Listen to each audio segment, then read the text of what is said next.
नमस्कार सर्वांना. तर काल आषाढी एकादशी निमित्त आम्ही गेलो होतो दर्शनासाठी आणि तिथं गेल्यानंतर एवढी गर्दी होती. तर तिथं बघा रांगेत माझा दादू कसा विठ्ठल विठ्ठल करतो आणि नंतर मंदिर.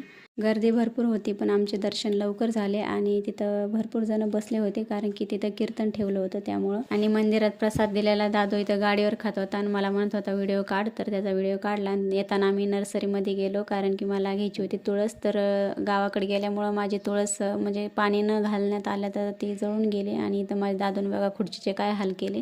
आणि त्यानंतर तुळस आणि 2 झाडं घेतली जे की फुलाचे. एक प्राजक्ताचे झाड घेतलं आणि एक स्वस्तिक. तर ते घरी घेऊन आल्यानंतर मग रात्रीच ते लावून दिले आणि कुंडी नव्हती तर हे डब्बा कट केला आणि त्यात लावले.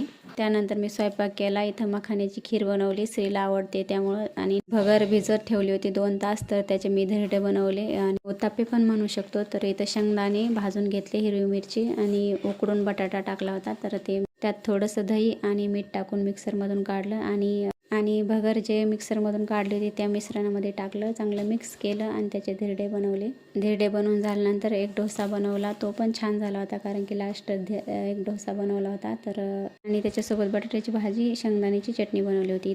इथं श्रीला खीर आवडते म्हणून मी बनवली पण त्यांनी खीर न खाता रताळेच खाल्ले. व्हिडिओ आवडला असेल तर लाईक, चॅनलला सबस्क्राईब करा. धन्यवाद.